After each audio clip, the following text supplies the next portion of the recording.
Hello, everyone, and welcome to Conversations from the Alcove. My name is Caridad Svich. I'm the Artistic Director of New Play Development at the Lucille Lortel Theater. I'm also a playwright. And if you haven't been to this series before, what we do mainly is have conversations with playwrights and theater makers about art, life, playwriting in the world, not necessarily in that order. I'm going to start with a brief audio description of myself before I introduce our guest today. So I am a fair-skinned person with today my hair, what color is my hair today? It's sort of brownish with slight flecks of gold maybe. I have it pulled up, but you might see I have like what looks like a little horse's tail dangling from my head. I have it pulled up, but I have it kind of like haphazardly put on. I have bangs. I'm wearing glasses today. My glasses today, which ones do I have on? I have ones that are round and they're perched on the edge of my nose. I have red lipstick on. And I'm wearing a polka dot top.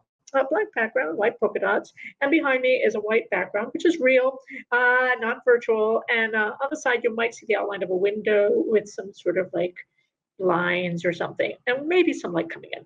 And today's a wonderful guest is Zizi Majid, who is a playwright and theater maker, which makes sense for this series.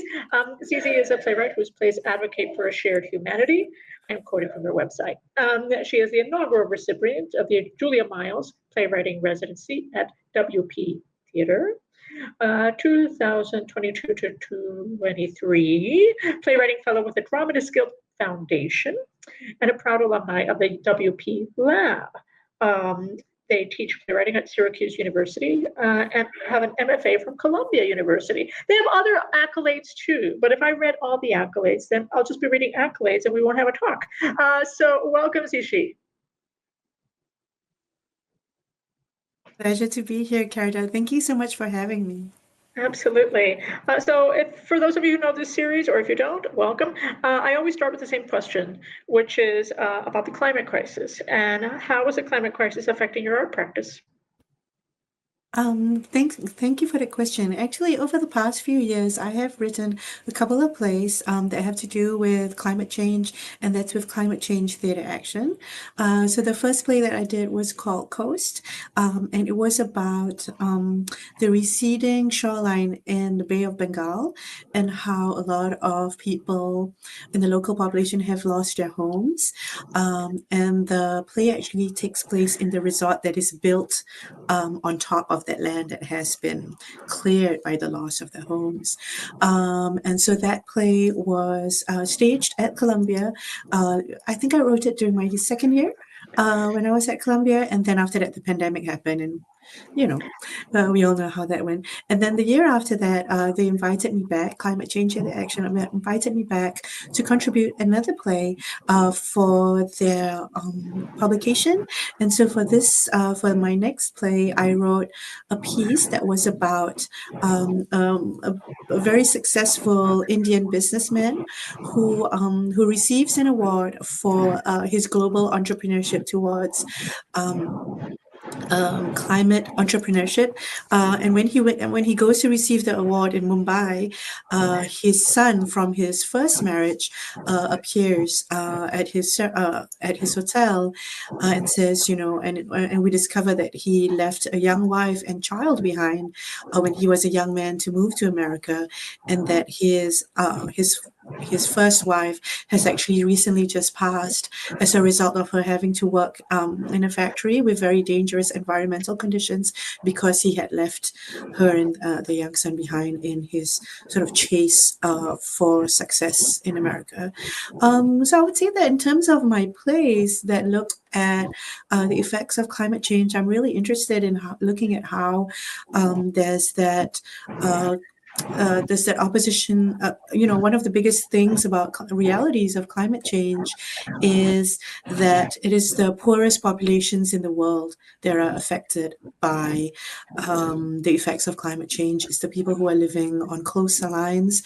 It's populations that are working in dangerous conditions, not just in factories, but also, if we're talking about mining in Congo, for example, these are all, people who are putting their lives at risk, and sometimes their children also as well. So one of the things that I'm interested in as a writer is how we can bring out the stories and sort of that dissonance that exists between, people in the how we are all, so we have this insatiable hunger and appetite for, the luxuries of life, and actually what we have come to expect of, life in the 21st century comes at a high cost for a lot of people in the world, and we don't see that cost, or we choose not to see that cost. And so I think one of my responsibilities as a playwright, as an artist, is sort of bring light to these sort of circumstances. Yes, absolutely. Yes, racial capitalism, colonialism, so many things are tied into what people call climate change, which I call the climate crisis, planetary emergency. It's been caused by all these things, right? And so, yes, indeed. Because of all of that, it affects the poorest first. And I think that there's this illusion that some people have, which we're witnessing, I think, currently in the 21st century, that some people feel like it won't affect me, like it'll affect everybody else, but not me. There's this very strange, what I call the magic bubble effect, that some people that have immense privilege feel that it will spare them somehow. And I think that, I think it's causing a great deal of damage to actually necessary action.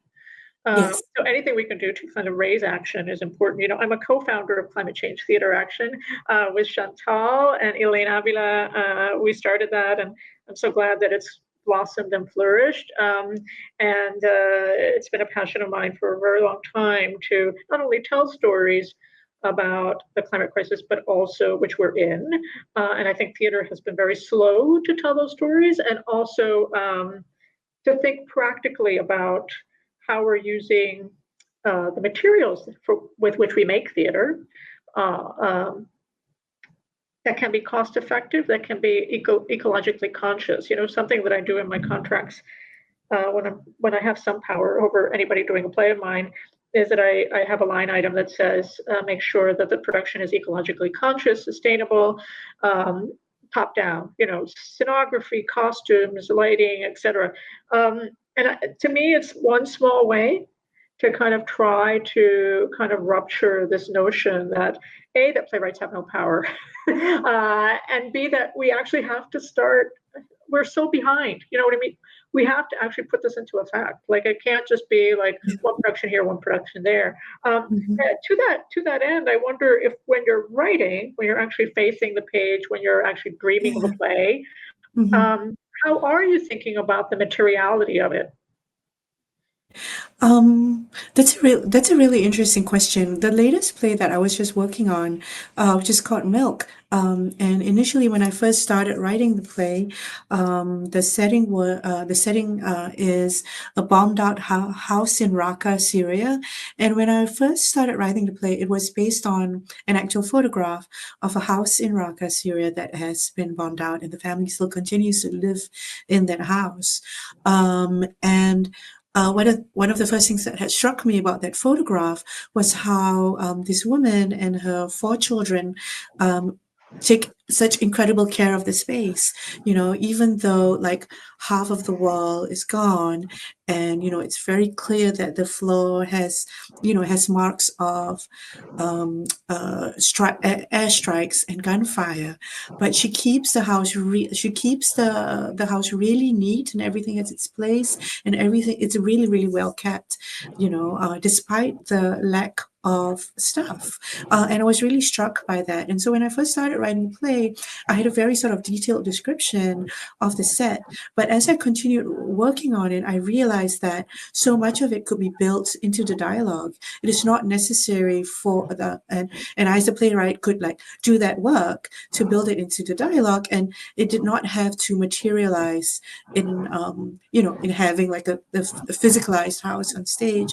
And I think like so much of I'm so glad that you're talking about how you built an ecological consideration into the staging of your plays, because it's so important, right? And because the nature of theater is that once a production is over, it kind of all has to go away because it costs a lot to store something in order for it to be recycled, right? And we're always sort of considering that. So in my past, when I was artistic director of Theater Ekamatra, one of the ways that we tried to save costs was actually to say, like, okay, what are the pieces that we have kept, and how can we repurpose it for our next production? Now, of course, like one of the main reasons was because, we were we were really struggling as a theater company, and we like, okay, we have $300. What can we do, right? But also, like, it and some of the best work has come out from that framework of that, from that circumstance of having to be limited in your resources. And so I think it's about, like, I really like this approach of, like, keeping an eye on it and really looking out for it from the point of creation, and saying, like, how can you create a world that is also highly conscious of your carbon footprint. Yeah. Yeah, absolutely. We have power. We have some power as playwrights. Sometimes not much, but we have some. And I think starting from the ground floor is a way to do it. Since you mentioned that you were artistic director of a theater for 5 years, no less, I wanted to, this was in Singapore, by the way, for the audience that doesn't know. I wanted to ask how you balanced being an artist and being an administrator. Yeah, I found it really, it was it was really challenging. Well, when I first took over the company, I was really thrilled to do so. It is a company that had given me a lot of opportunity. It's a company that I highly respected. It's a company whose work I thought was really, really important. And when I took over the company, I was the first woman to be at the helm of the company. I was really excited with what I could bring to the table. But I think maybe, after about 3 years, I felt really worn down by sort of balancing, as you say, both the administration and the artistry, because I felt like I was sort of working really hard to tick the boxes, to keep my funders happy. I was doing a lot of commission work. I was doing, and a lot of the management. I was really lucky. I had, in my second, I think after about 1.5 years, I brought on board someone who was a very, very, very capable company manager. So that alleviated some of that administrative stuff that I did for the first 1.5 years. But the thing that really was really I really struggled with, and the reason why I left eventually was because I felt like I didn't have enough time to really focus on my writing. So when I was in Singapore, I was a playwright and a director, and I found that I was behaving what Jean-Paul Sartre would say, like, in bad faith. Like, I would write a play, and then I would direct it, and I would fix the writing on the floor in the rehearsal room. And I found that I was really I was being unfair to myself as an artist. I was being unfair to the cast, and my team. And I really asked myself, how can you really grow as a writer if you're just, like, trying to truncate the process and focusing so much on the product? Because I felt this kind of pressure to always be producing, and to be producing at a certain rate, because there were people that I was responsible to, in terms of who was funding us and things like that. And so that was kind of like when I started asking, like, at this point in my career, what do I want to focus on? And was it directing or playwriting? And that's when I really realized that I really wanted to focus on being a playwright and really focus on the craft and really focus on how do I do this very simple but elusive thing of writing the best play that I could write. And a lot of it was about like wanting to ask myself those difficult questions of how do you really work on craft. So that's kind of why I moved on from that. Yeah, interesting. What got you into playwriting? I mean, were you always writing plays? How did you? Where did it come from? Yeah. So as a teenager, I wrote a lot of poetry, but it was all like for myself and like I never showed it to anyone. But I've always sort of been a theater kid as far as you could be, as and when I was a teenager and I actually in theater I started as a stage manager and a lighting designer, and this was when I was like 18 and 19, and I would pick up jobs freelancing in the theater. And the reason why I started playwriting is because I was very angry about some stuff that was going on politically, and I wanted to write about it. And I really wanted to talk about these things that I thought were injustices in society, and sort of hypocrisies that I saw um, in society, especially against people who were less privileged, against certain races in Singapore, and I really wanted to call that out, and so that's when I wrote my first play, which is called it's called How Did the Cat Get So Fat, which is taken from a punk song by NOFX, which I was a punk kid when I was young. Yeah. Yeah, Yeah, so cool. That's so interesting. Creative anger, creative outrage, right? yeah, yeah. Which is such an incredible fuel. I was talking to a colleague just this week about this, and we were talking about. It's interesting that you mentioned the word hypocrisy in your comment, because I was talking about like that one of the things that theater. This might sound odd, but one of the things that plays can do is show us hypocrisy in action, because sometimes it's so built into the neoliberal society that we're in, and also that society that is fracturing, but is in overdrive right now. And I think that theater has this unique ability, I think, still, when people program such things, to actually show us that, to kind of go like, look, see, there it is. Yeah. You recognize it. And I think this act of recognition is so central to theater. And simultaneously, I was talking to, or was I talking to? No, I was reading the psychologist talking about empathy in theater, and what was interesting is that they were talking about that. I mean, because okay, how shall I phrase this? I think as artists, we're always like, we're going to change the world. My Yeah. play is going to change the world, which I don't think really happens. But but uh, but I think you can change something in wherever the play is taking place, whether it be in a garden, whether it be online, whether it be in a room, etc. That something in the atmosphere changes, something in the mindset of a group of people that are dissensual will change, even for a moment, even for 2 hours, even for three, Mhm. even for the 5 hours after, maybe a year after they're still thinking about that play and suddenly something kicks in, right? So there is this aspect of seeding that plays can do. And I Yeah. think that one of the things I was reading about with this psychologist, they were talking about like, because I think they were talking to another artist, and the artist was saying, "Oh, is change really possible?" They said, "No, we were actually studying people's brains, like like what happens when you're in an audience. That yes, indeed, like something inside your body does change, like from what you're witnessing. Mm. So the act of Wow. witnessing, the act of that kind of recognition, if you are open to it, right? If you're not kind of Yeah. closed off from the experience, can change you somehow. So, and that gave me a little bit of hope, because I was like, oh, okay, it is possible to have some change. And I think that activation that theater can do is really Yeah. significant, which is sometimes why I think about like how this is going to sound perhaps slightly contradictory, but bear with me for a second, which is to think about like how as playwrights, our closest collaborator is the audience.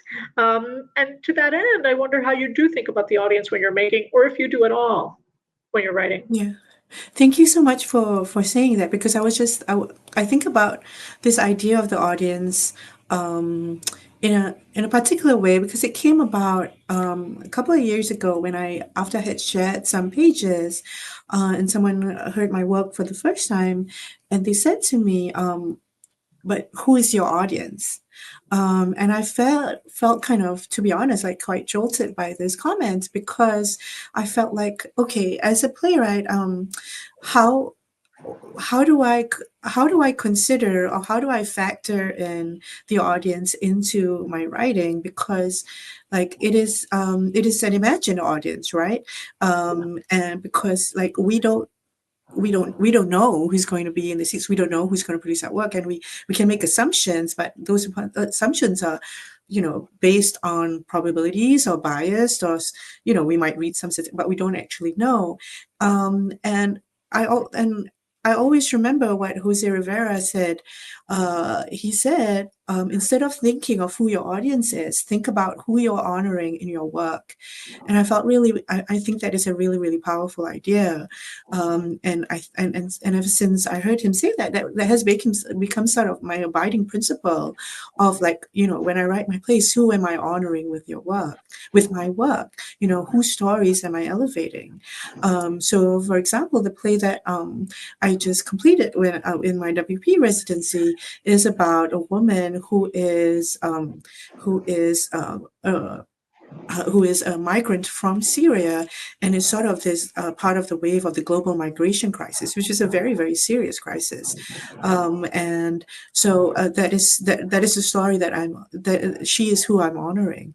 People like her, people who have no choice but to leave their homes in search of a better life, a life that is a life where she's able to live with freedom, a life that where her life is not threatened daily by various circumstances. So I think rather than thinking about, who am I writing for, it's a lot more grounding to think about who I'm elevating in my writing. Yeah, super cool. You mentioned, we have been mentioning briefly the Women's Project, WP Theater, originally called the Women's Project.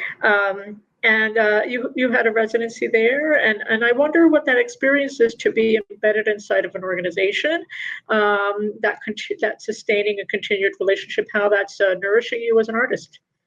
Yeah, I was really lucky to.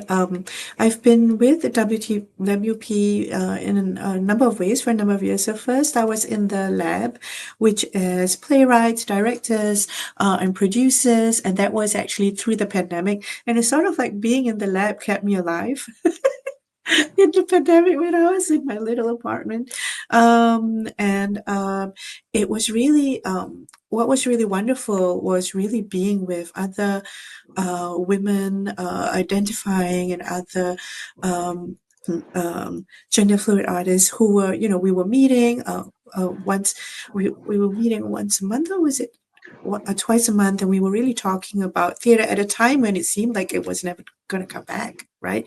And sort of like still connecting and finding solace in a sort of like commonality of experience. And then since then, they've been very kind to give me a residency. And what I find about WP is it really felt like home. I'm an immigrant artist. I moved to America like 12 years ago, and I really, I really didn't know when I first moved whether I would ever be able to find an artistic home. I didn't even know if anyone would be interested in my work. I didn't even know, and all of these big questions you have when you move out, all the way across the world. And WP has been the experience of them being with them has been so wonderful, because they have never once said, write the play this way, or write about this, or but it was really like trust and and belief in my voice, and a trust and belief in my work, and that meant so much to me. And I'm highly cognizant of the fact that, I'm a Muslim woman. I'm a Muslim woman who chooses to dress the way I do, and who to go around and sort of bearing that flag in my daily life. And I'm not gonna mince words when I say that I face discrimination in many circumstances. And to have a theater company to say to me, here, have a seat at the table, and we want you to write the stories that you want to write, it really, really means so much to me. How much Lisa McNulty and Mike Sagan, how much they believe in my work and trust that I'm writing stories that people want to hear and people want to pay attention to. Yeah, beautiful. Yes. Are you involved at all because I've been a resident at other companies, but I don't know how all residencies work. Are you involved at all in the daily business of the company, like reading plays and sitting in our meetings and that sort of thing? No. So the residency that I spent with them in 1 year, I basically worked on the play that I was writing. Yeah. Okay. Which was really cool. Yeah. It was really it was kind of liberating because, as playwrights, we always have to do a million other things that don't have to do with writing, to sustain life. And it was kind of a relief for a bit. Yeah, to be able to do that. Got it. Okay, beautiful. So I wanted to talk about your MFA experience. Not all playwrights get MFAs, but you do have one from Columbia, and I wonder what led to that, and also what that was like for you to be in an environment where you were, mentored and had resources and so forth. It changed my life in a nutshell. Yeah, and I think the main reasons were my professors, Lynn Nordich and David Henry Huang and Chuck Mee. And I think it's the way that they approach playwriting. And I think because they're really kind and generous, but they're also rigorous. So there was a lot of rigor that was demanded of us as playwrights, and there was a lot of, they instilled in us a lot of discipline, in me, a lot of discipline in my writing practice. But they were also really, really inspiring people in terms of how kind they were and the kind of the perspective that they brought to their work. And I think my Columbia experience was also really special because I was really lucky to also not just take classes in the theater program, but I also took some amazing poetry classes. I was also in the International Fellows program with the School of International and Public Affairs, which allowed me to meet a cohort of around 40 people who were interested in foreign policy from all over the world, and that allowed me to really be expansive in terms of how I write about geopolitics, because and that was that really added, I think, to growing my sort of practice as a playwright. I think I was the first and maybe since then only playwright who has been in that in that program. Everyone else is in the public service or in foreign policy work, but as you said before, how we hope that our theater can change the world. And I think one of my strategies was, how do I equip myself as a playwright to be able to do that as well as I can. And one of the things that I really wanted to equip myself with when I was in this, having access to it in Columbia was, how can I have classes that can make me better at understanding complicated geopolitical situations? How can I take poetry classes to augment my facility with language, right? And how can I also incorporate the practices of other disciplines to make myself to sort of broaden my scope as a playwright. So that's what I say, it changed my life.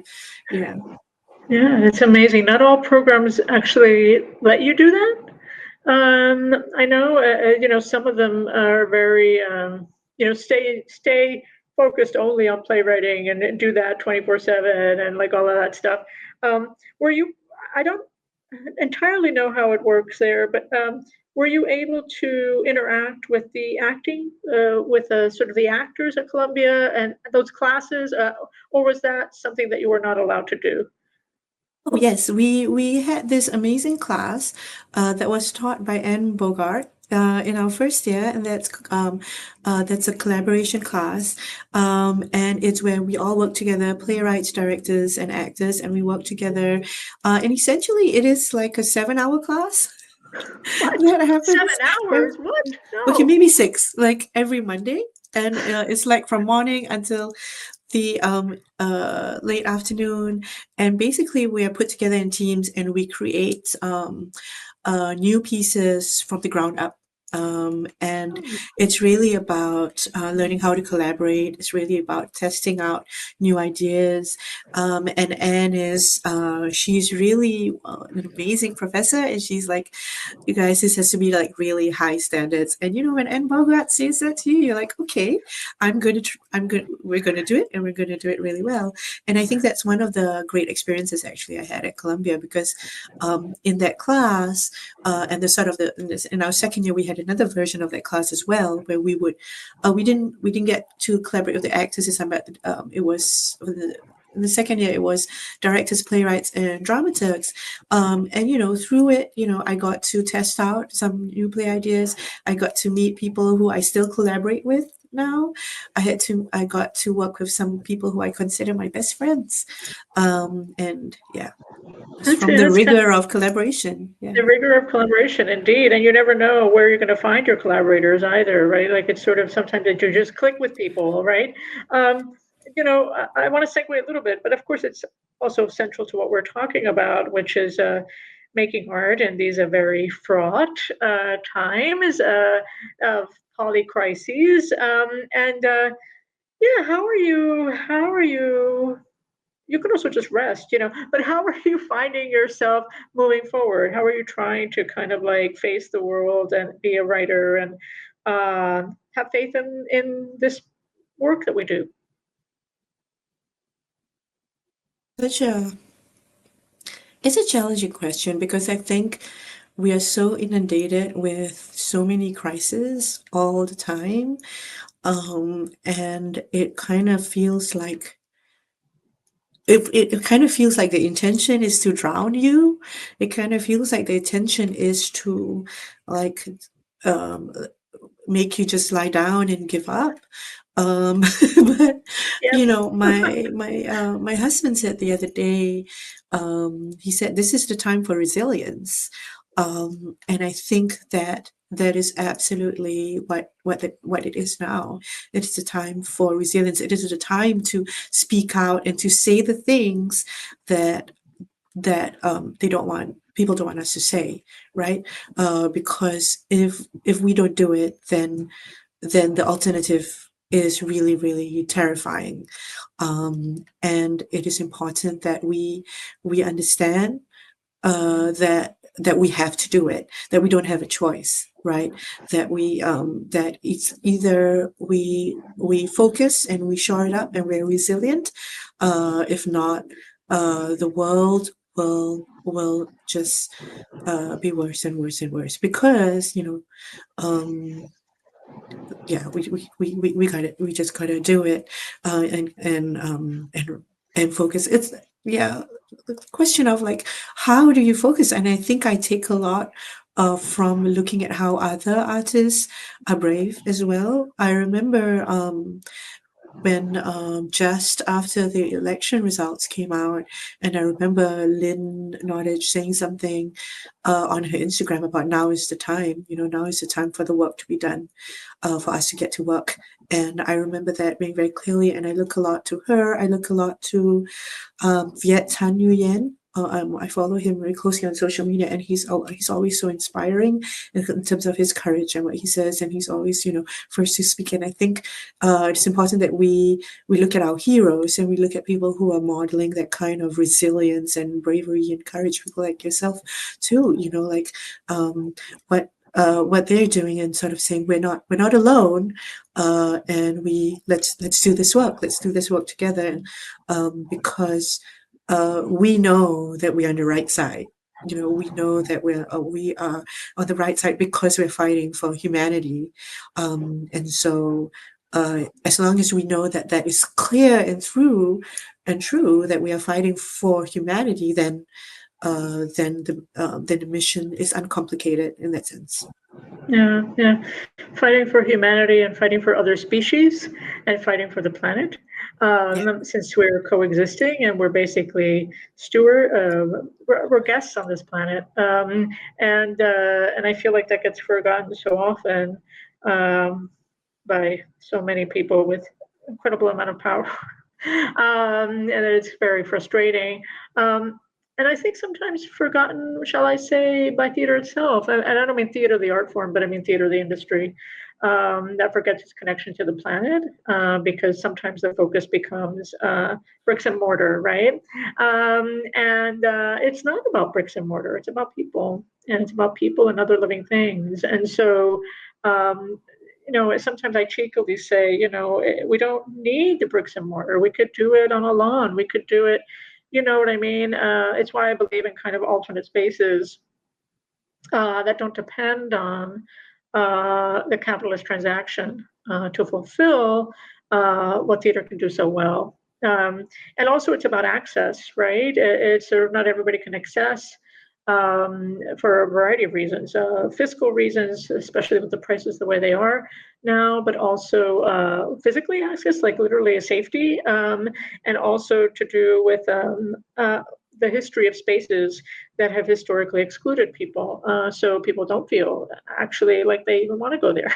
And it doesn't really mean anything to them, right? So I think that there's something that we can do as artists to say, actually, we don't need to depend on spaces that are exclusionary. We can actually create other spaces, and maybe they're not as high profile, but that's okay, right? And so I think there's these constant negotiations between the apparatus of capitalism and its shiny objects, and actually the real work that needs to be done. And I'm not saying that real work can't happen with shiny objects, but I think that it's hard to do.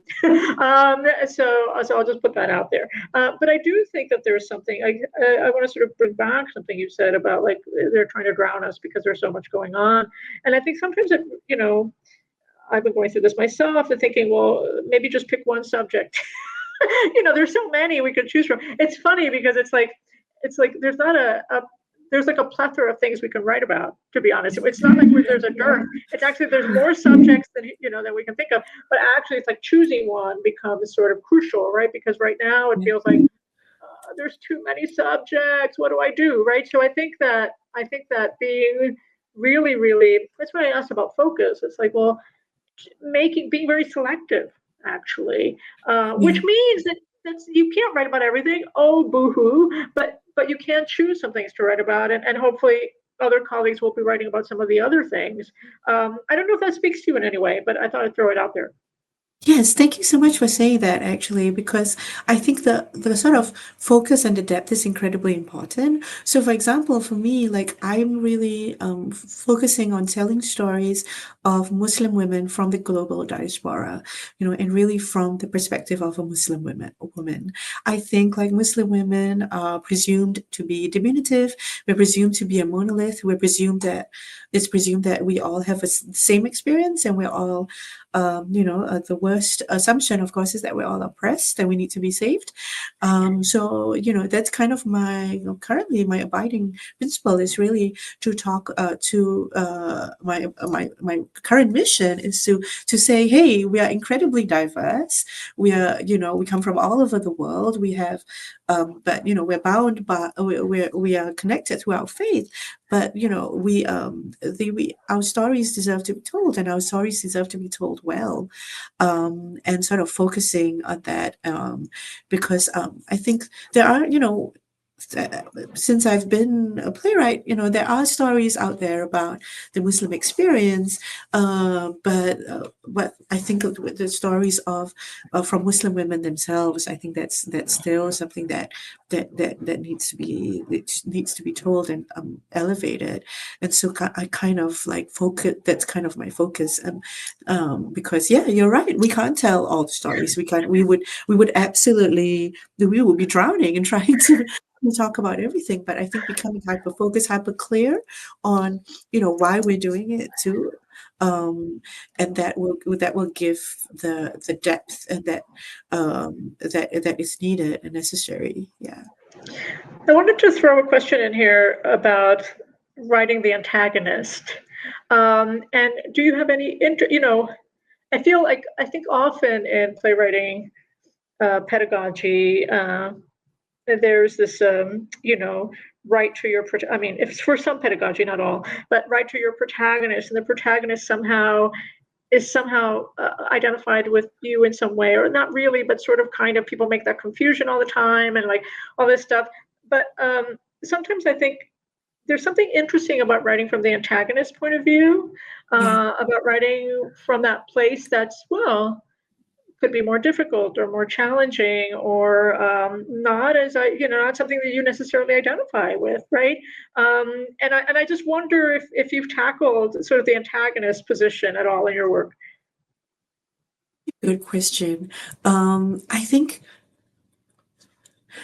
in my latest play, there are two characters that sort of like are the I guess the neoliberal antagonists, the ones who mean, okay, who on paper, on the surface mean well, but actually their position is really problematic. And it was interesting writing those scenes because I think at first I had a lot of assumptions on them. I judged them a lot, and I realized that as I was writing them, and I was wanting to deepen the work, I had to stop that. I had to stop like putting them against my moral yardstick, so to speak, and like let them be who they are, because I mean, the truth is, one of the ways that we can solve the stuff that is going wrong in this world is for us to be able to see each other, right? And to understand why we are who we are, because nobody thinks of themselves as the villain, right? So so I had to so I think in writing it's about letting go of the reins and allowing the character to emerge to you, and I mean, there are some ways that you can do it, and one of the one of the exercises that I think is really fun is actually there's this board game called Imagine If. Do you know it? It's like okay. So this board game is like okay. It involves you. Okay, the actual board game is like you sit with maybe like 5-7 friends, and there are these cards, right? And these cards like sort of like you imagine, what if so and so was a romantic comedy? Which romantic comedy would you be? Okay. What if so and so was a fruit? What if so and so was a film from the 80s? So kind of like playing that with the character that you have a block against, or a character that you don't quite on paper is at first the villain, right? And sort of humanizing them and sort of looking at why did she do that? Why did she make that choice of leaving her daughter behind? Why did she make that choice of not acknowledging that she was a birth mother? Things like sort of like because at the end of the day, I think we all like to think of ourselves as making the best choices that we could at that moment in time, right? And I think we never sort of say, I'm making this choice because I loathe XXX, right? So yeah. My a colleague of mine, we were chatting about the antagonist the other day, and he said two things. One was he was talking about Brecht's Mother Courage, and said, Mother Courage is, for all intents and purposes, a villain, right? But Mother Courage doesn't think of themselves as a villain, right? Like Mother Courage is like, I am doing what I can to support my family, and I, make any choices I need to make, So, and that makes that play fascinating, and also makes that character fascinating, right? Because we're sort of watching her go through this journey, and we have feelings about it, right? And it happened, but we're also like, I think strangely, even Brecht, even with all the disidentification going on, we have feelings for Mother Courage, right? And that's sort of fascinating, right? And we're also thinking about, and then my colleague also said, this play that I keep forgetting about, but it reminded me to look at it again, which is a play by Harold Pinter called One for the Road, which is one of his late plays, and it's a play about a torturer, basically somebody who works for the state and tortures people, and he said, in that play, that character is incredibly charming. Like he's their best friend. You're like, that person's amazing and lovely, and you want to hang out with them, and suddenly you realize they're doing terrible things. And and I think that's the shock of that play, right? Suddenly you sort of go, oh wait, this person that I think is so interesting and so fun is doing, heinous things to other people, right? And they're justifying themselves somehow. So it makes me think about like how writers step into the antagonist position, especially characters that are brutal and trying to do damage to others, right? But I don't want to end on that note. I want to end on like a note of like something else, which is to say, what dreams do you have for the field and for these, this work that we do? Any dreams that you have? I have to say that I recently, like 2 weeks ago, I went to watch English on Broadway. And it is a tremendous play. And on it, there are 4 women who wear the hijab. And I have to say that I never thought that I would see women who wear the hijab on the Broadway stage. And that was a realization of a kind of a dream that I had, that, stories about us, the diaspora, the global south, like can be on the Broadway stage. And I guess that is my ongoing dream, is that we continue as theater makers to elevate stories that may we continue to elevate stories that are diverse, that do not champion one perspective, that are that there is no, if we could, uh forever get rid of the idea of what normal is, to me that would be great. That there is no one way to be, that we are always like celebrating our multiplicity. We're always celebrating our diversity and seeing that as a strength. And one of the things that I really appreciate about growing up in Singapore is my childhood was incredibly multicultural. I grew up celebrating many, many holidays. I would go, on Deepavali, the Festival of Lights, I would go, my parents would bring me, I would go to my dad's best friend's house because they were Indian and they celebrated it. And this kind of like, this understanding that diversity is our strength, I think is my hope for the theater, that it's not just, I remember when sort of Broadway started opening up kind of around the pandemic, kind of just after the pandemic, and there was a lot of work by POC playwrights that was coming out. And one of the fears that people had, and I remember reading it in an article in the New York Times, I think, people were like, oh, this window is only going to be open for a moment, so take advantage of this moment right now.